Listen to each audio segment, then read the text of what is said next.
둘째 아들이 아버지에게 자신의 몫으로 받을 유산을 미리 다 받아서 그 재산을 가지고 집을 나갔습니다. 그리고 먼 나라에 가서 허랑방탕 생활하다가 비참한 생활하다가 이제는 아버지의 집으로 돌아가겠다고 다짐을 하는 장면이 오늘 읽은 본문의 앞까지의 내용입니다.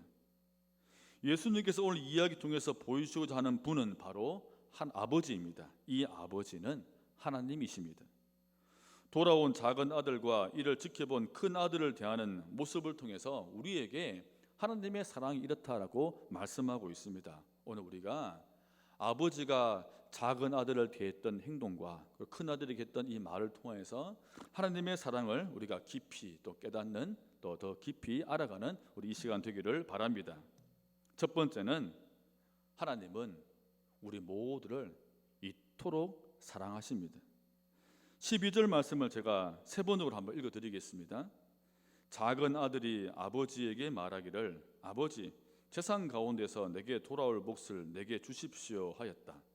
그래서 아버지는 살림을 두 아들에게 나누어 주었다. 우리가 방금 본 우리말 성경에는 그냥 내게 주십시오라고 좀 다소 좀 정중한 부탁처럼 이렇게 나와 있습니다. 그런데 원래 이 성경의 원어를 보면 내 것 내놓으십시오라는 아주 다소 거친 어떤 아들이 아버지에게 명령하는 그러한 말로 되어 있습니다. 일반적으로 유산의 분배는 아버지 사망 시 이루어집니다. 근데 벌써 자기 몫을 달라고 명령하듯이 하는 이 아들의 행동은 상당한 불의입니다. 나쁜 행동이지요. 그런데 아버지는 아무런 말 없이 이 작은 아들뿐 아니라 큰 아들까지 두 아들 모두에게 재산을 미리 다 나누어서 배분했습니다. 만약에 제가 이 아버지라면 저는 안 줄 것 같습니다. 혹여나 주는 상황이 되더라도 재산 분배에 대한 공정을 하고 또는 각서를 또 쓰게 하고 다 너에게 다 주었다, 내가 더 이상 없다, 이렇게 제가 말하면서 겨우 줄 것 같습니다. 어쨌든 재산을 물려받은 둘째 아들은 결국 집을 나가서 방탕한 생활로 다 써버리고 비참한 삶을 살다가 얼마의 세월이 흘렀는지 모르겠지만 결국 집으로 돌아가기를 결심합니다. 17절을 말씀을 제가 읽어드리겠습니다. 그제서야 그는 제 정신이 들어서 이렇게 말하였다. 내 아버지의 그 많은 품꾼들에게는 먹을 것이 남아도는데 나는 여기서 굶어 죽는구나. 자신이 완전 밑바닥이 되어서 자신 또 누구 밑에서 일을 해보니 아버지 같은 분은 없다는 것을 그가 비로소 깨닫게 되었습니다. 아버지 집에서 일하는 사람들조차도 아버지의 사랑으로 풍족한 삶을 누렸다는 것을 깨닫고 그가 다시 이렇게 다짐합니다. 18절 19절에 이렇게 다짐합니다. 내가 일어나 아버지에게 돌아가서 이렇게 말씀드려야겠다. 아버지, 내가 하늘과 아버지 앞에 죄를 지었습니다. 나는 더 이상 아버지의 아들이라고 불릴 자격이 없으니 나를 품꾼의 하나로 삼아 주십시오. 이렇게 다짐하고 집으로 돌아오는 아들을 본 아버지의 모습이 본문 20절에 나옵니다. 그는 일어나서 아버지에게로 갔다. 그가 아직도 먼 거리에 있는데 그의 아버지가 그를 보고 측은히 여겨서 달려가 그의 목을 껴안고 입을 맞추었다. 이 20절의 짧은 한 구절에서 우리는 아버지의 사랑을 우리가 느낄 수가 있습니다. 그가 아직도 먼 거리에 있는데라는 표현에서는 아버지가 둘째 아들이 집을 나간 후에 언제든 스스로 돌아오길 기다리는 그런 아버지의 마음을 우리가 볼 수가 있습니다. 그리고 그를 보고 측은히 여겨서 달려가 그의 목을 껴안고 입을 맞추었다는 이 아버지 행동에서는 이 돌아온 아들을 향한 아버지의 정말 무한한 한없는 사랑을 우리가 볼 수가 있습니다.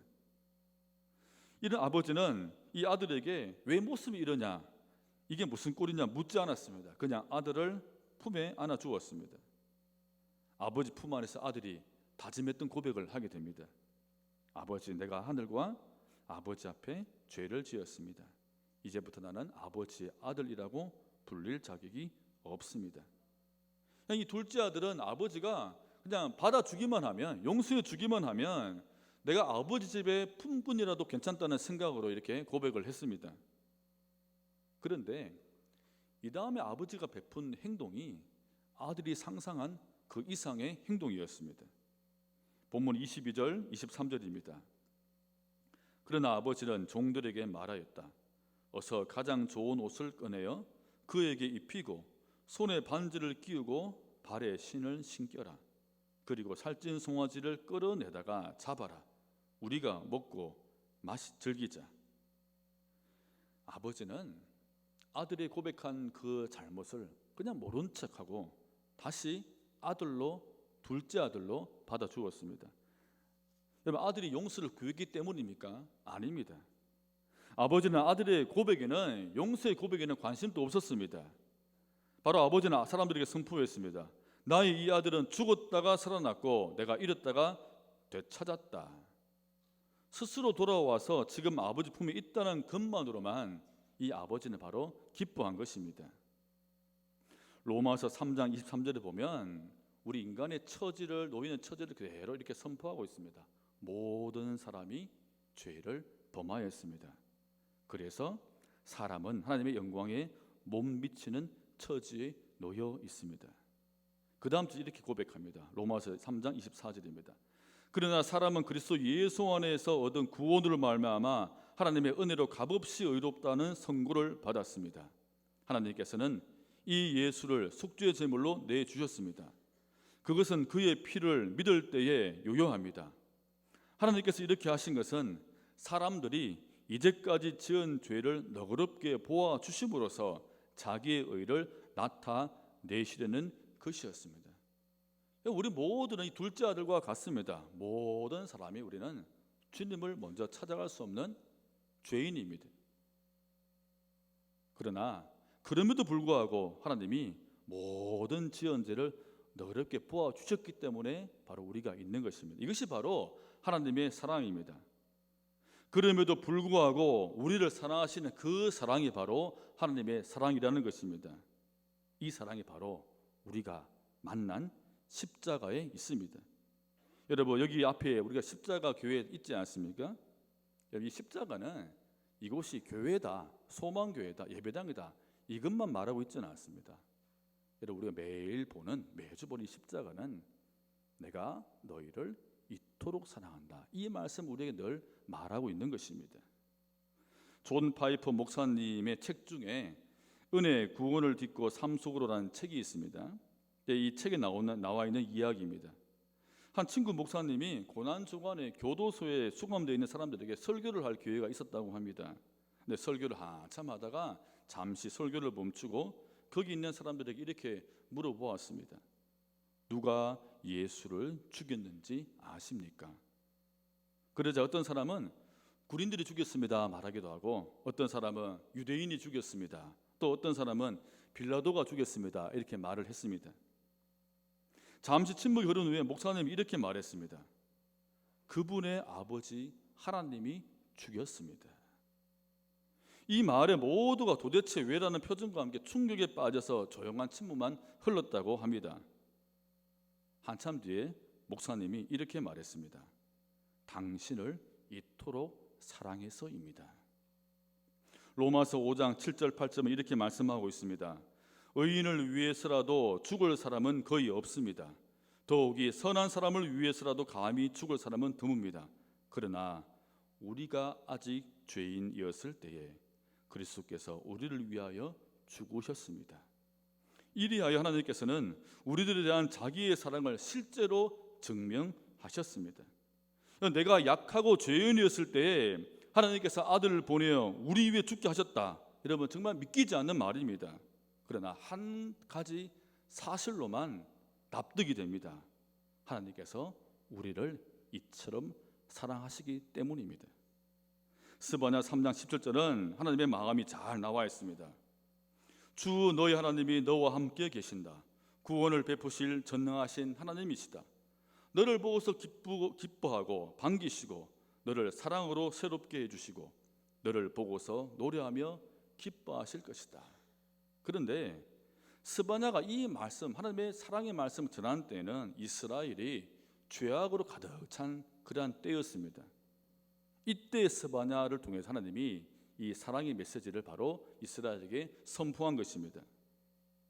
사랑하는 성도 여러분, 하나님은 우리를 이토록 사랑하십니다. 이 사실을 모르는 사람 여기 아무도 없을 것입니다. 그러면 우리가 믿어야 되겠죠. 여러분 믿어지십니까? 여러분 하나님께서 나를 이토록 사랑하신다는 그 사실을 여러분 확신할 수 있기를 바랍니다. 두 번째는 하나님께서는 죄인 한 명 한 명이 돌아오기를 기뻐하신다는 사실입니다. 집 나간 동생이 돌아와서 아버지가 너무 기뻐서 잔치를 하는 모습을 큰아들이 이제 보게 됩니다. 여러분 28절 말씀 제가 읽어드립니다. 큰아들은 화가 나서 집으로 들어가려고 하지 않았다. 아버지가 나와서 그를 달랬다. 이 큰아들이 불만과 항의의 표시로 들어오지 않자 이번에는 아버지가 밖으로 나가서 이 큰아들을 설득하기 시작했습니다. 그러자 큰아들이 더 억울하게 아버지에게 이렇게 호소합니다. 29절부터 나오는 말씀입니다. 나는 이렇게 여러 해를 두고 아버지를 섬기고 있고 아버지의 명령을 한 번도 어긴 일이 없는데 나에게는 친구들과 함께 즐기라고 염소 새끼 한 마리라도 주신 일이 없습니다.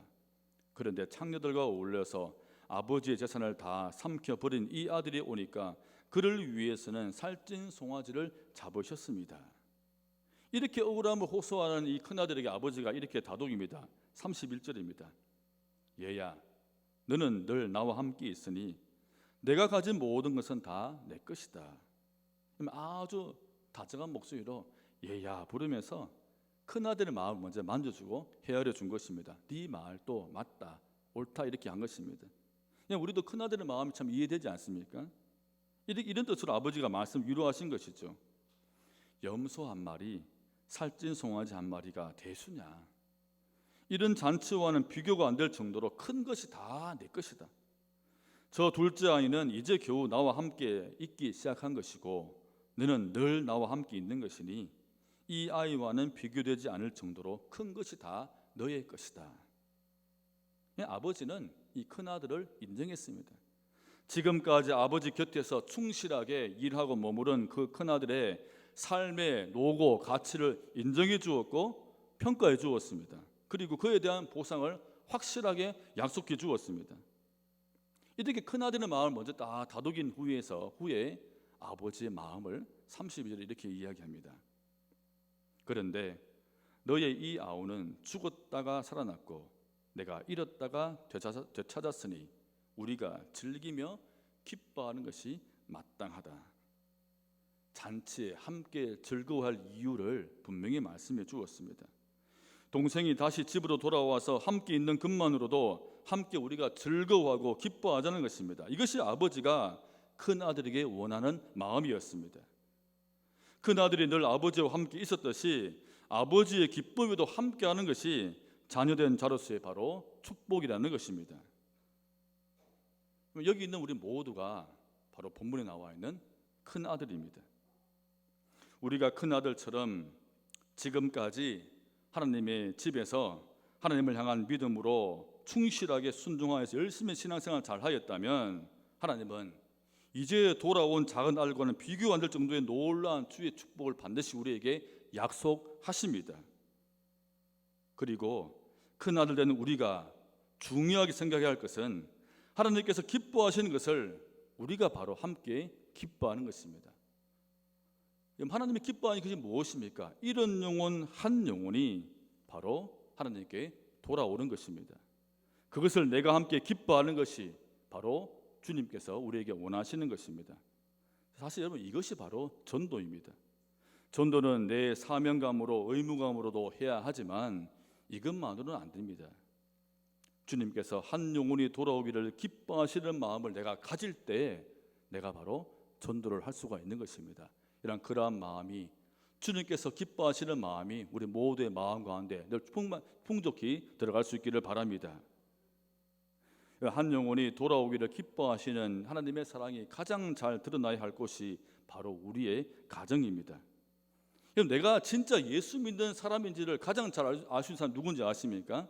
나와 함께 사는 사람이죠. 나의 남편이고 아내고 우리의 또한 자녀들입니다. 가족들이 사실 가장 잘 압니다. 사도행전 16장 31절에서는 이렇게 하나님께서 우리에게 축복해서 약속했습니다. 주 예수를 믿어라. 그리하면 너와 내 집이 구원을 받으리라. 왜 너와 내 집이 붙었습니까? 하나님의 사랑을 가장 먼저 알 수 있는 존재가 우리 가족들이기 때문에 이 구원의 약속을 말씀했습니다. 이 약속의 말씀 반드시 이루어집니다. 그런데 우리가 이 말씀 때문에 힘을 얻다가도 낙심할 때도 있습니다. 가족의 구원이 빨리 이루어지지 않을 때 낙심이 됩니다. 우리 주변에 그런 가정이 있지 않습니까? 수십 년간 기도해도 아직 교회에 나오지 않는 가족이 또한 있기도 합니다. 자녀들 중에는 어릴 적에 또 학생 때, 청년 때에 열심히 신앙생활 하다가 지금은 또 신앙에 방황을 하는 그런 우리 자녀들도 있습니다. 이럴 때 우리가 이 사도행전 말씀의 약속이 의심이 되죠. 또 내가 낙담이 되기도 합니다. 내가 예수 믿고 잘 살아가고 있는가 낙담이 되기도 합니다. 근데 이때 우리가 꼭 잊지 말아야 될 생각은 지금 교회에 나오지 않고 있다고 해서 이 약속이 이루어지지 않았다고 생각하면 안 된다, 생각하지 말아야 한다는 것입니다. 왜냐하면 교회에 나오는 것도 참 중요하지만 내 모습을 통해서 나의 가족이 하나님의 모습을 이미 볼 수 있었기 때문이고 그 마음에 나를 통하여서 하나님이 들어왔을 수도 있기 때문입니다. 여러분, 하나님께서 뭐 할 수가 없어서 내 가족을 당장 구원하지 않는 것입니까? 하나님께서 무섭게 해서 죽을 병도 주고 큰 두려움을 줘서 당장 교회에 나오게 할 수도 있습니다. 하지만 그러한 방법은 하나님답지 않는 방법입니다. 그것은 십자가의 방법이 아닙니다. 하나님의 사랑은 강압적이거나 강제적이지 않습니다. 하나님은 스스로 깨닫고 돌아오기를 원하십니다. 그래서 십자가에 달리신 것입니다. 그래서 바로 우리가 하는 사랑의 행동이 참 중요한 것입니다. 제가 알고 있는 군사님 중에 참 남편이 오랫동안 예수를 안 믿어서 예수 믿기를 기도했던 군사님이 계십니다. 이 남편이 교회를 안 나오고 주일은 쉬다 보니까 이처럼 11시 예배 마치고는 늘 집에 가셔서 남편이 점심밥을 늘 이렇게 챙겨 주었습니다. 주중에도 혹시나 남편이 집에 있으면 교회 모임 중에도 늘 집에 가서 밥을 늘 챙겨주는 그런 권사님이었습니다. 이렇게 평생 그렇게 사니까 주변에 이제 친한 권사님들이 이런 말들을 합니다. 아, 요즘 시대가 어떤 시대인데 아직 밥 차려주냐? 좀 이제 좀 그만해라. 이런 말들을 많이 합니다. 좀 안타까워서 그런 말 하는 것이죠. 또 친하다 보니까 이런 말도 이렇게 할 수가 있습니다. 근데 그런 말을 들을 때마다 그냥 권사님은 가만히 이렇게 웃기만 했습니다. 저는 권사님께서 그렇게 하는 이유를 잘 압니다. 남편이 무서워서가 아닙니다. 그래도 교회 다니게 해줘서 고맙고 내가 이렇게 하면 언젠가는 예수 믿고 교회 나오겠지 이런 마음 때문에 그렇게 하시는 겁니다. 하나님께서 기뻐하시는 것은 남편이 하나님께 돌아오는 것임을 아셨기 때문에 권사님은 늘 그렇게 하신 것입니다. 제가 권사님께 이런 말을 한번 해주었습니다. 권사님 참 잘하고 계십니다. 남편분은 지금 권사님을 통해서 하나님의 사랑을 느끼고 계실 것입니다. 어느 주일날에 권사님께서 예배가 좀 늦게 마쳐서 급하게 남편 밥을 챙겨주러 집에 가셨다고 합니다. 그런데 남편이 알아서 밥을 먹고 있더래요. 그럼 이런 말을 했습니다. 여보, 이제 주일은 내가 알아서 밥 먹을게. 이런 말을 하더랍니다. 그렇게 기쁘고 너무 좋아서 주일에 마음 편히 예배 드려서 좋고 남편이 변화되는 것 같아서 너무나 기뻤다고 합니다. 이후에 남편분은 교회에 등록하게 되었고 예수를 잘 믿는, 비록 70은 넘으셔서 교회에 오셨지만 예수님 잘 믿는 명예 집사님이 되셨습니다.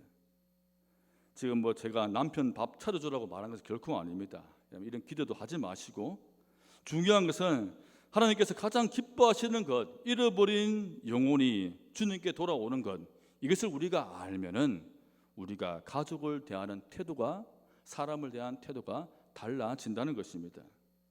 우리 중에 이런 간증들이 많이 있습니다. 그렇게 교회 다니기를 반대했던 남편이 지금은 교회 다니기를 허락하는 그런 가정도 있습니다.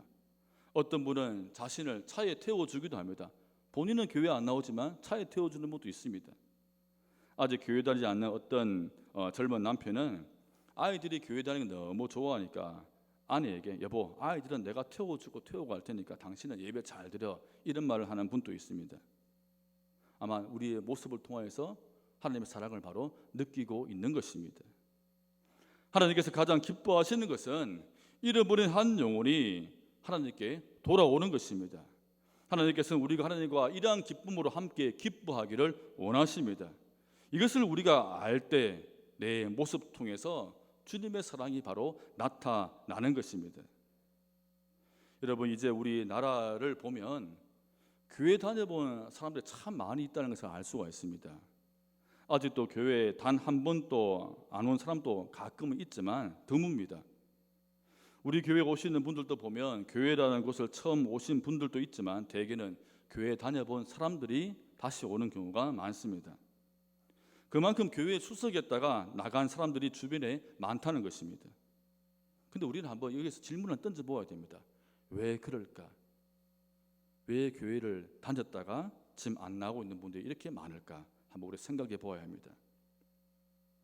제가 생각하기에는 여러 이유가 있겠지만 가장 큰 이유 중에 하나가 내 자신이, 큰아들 된 내 자신이 교회에서 좋은 사람과 나쁜 사람을 구분하고 있기 때문입니다. 내 마음에 드는 사람과 마음에 들지 않는 사람을 구분하고 만나고 싶은 사람과 대화조차 싫은 사람으로 나누기 때문에 그런 일이 바로 발생한다고 생각이 됩니다. 큰아들이 화를 내고 아버지와 함께 기뻐하지 못한 이유가 바로 아버지가 나를 사랑하시는 그 사실을 깨닫지 못하기 때문이고, 또한 아버지의 그 온전한 기쁨을 이 큰아들이 알지 못하기 때문입니다. 우리가 하나님과 함께 기뻐하지 못하고 하나님의 사랑으로 사랑하지 못한 이유가 혹시 이 큰아들 같은 마음이 아닐까, 우리는 한번 돌아볼 수 있는 그런 마음이 되어야 됩니다.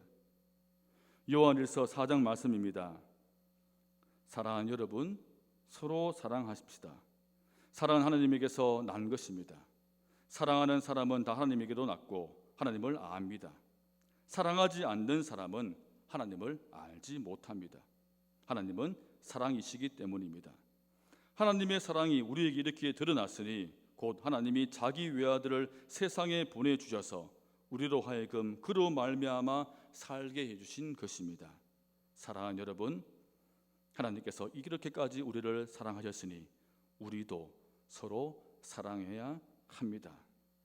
여러분, 사랑하지 않는 사람은 하나님을 더 알 수 없더라고 사도 요한은 우리에게 말씀하고 있습니다. 하지만 하나님의 사랑을 안다면, 그 사랑 깨닫는다면 우리는 생명 하나하나 함부로 할 수가 없습니다. 꽃으로 때리지 말라는 말이 있지 않습니까? 그 사람을 기다려주고 헤아려 주게 됩니다. 얼마나 힘들면 그럴까, 얼마나 아플까 그러면서 그 죄인이 하나님께 돌아오기를 기도하는 것입니다. 여러분, 돌아오는 우리의 영혼이 있다면 왜 또 나왔대, 저 사람은 또 여기저기 나와다 다녀 또 나왔네, 곧 다시 다른 곳에 가겠지, 이런 생각하지 마시고 아버지의 마음으로, 아버지께 기뻐하시는 그런 기쁨의 마음으로 여러분 함께 기뻐할 수 있는 우리 모두가 되기를 바랍니다. 성도 여러분, 하나님께서 기뻐하시는 것을 함께 기뻐하는 하나님의 자녀로 사시는 여러분 되시기를 바랍니다. 그렇게 살아갈 때 주님의 사랑이 더 풍성하게 우리에게 바로 찾아오는 것입니다. 오늘 말씀을 맺습니다. 하나님께서는 우리를 정말 사랑하십니다. 여기 십자가는 지금도 이 사실을 우리에게 끊임없이 말씀하고 있습니다. 그리고 우리 안에 있는 성령께서는 끊임없이 하나님의 나를 사랑하시는 사실을 우리에게 가르쳐주고 계십니다. 우리가 하나님께서 나를 이토록 사랑하심을 믿고 또 확신할 때 그 사랑이 나에게 계속 부어집니다. 부어지면 내 안에 채워지는 하나님의 사랑이 내 삶에서 놀라운 일들을 할 것입니다. 성도 여러분, 이러한 하나님의 사랑을 확신하셔서 주님께서 기뻐하시는 것들을 함께 기뻐하는 귀한 주님의 제자가 되기를 축복합니다. 이 사순절에 주님의 사랑이 여러분과 함께 하실 것입니다. 주님께서 기뻐하시는 기쁨이 여러분과 함께 하실 것입니다. 이 사랑과 기쁨이 가득한 여러분과 여러분 가정과 삶이 되기를 예수님 이름으로 간절히 축원드립니다.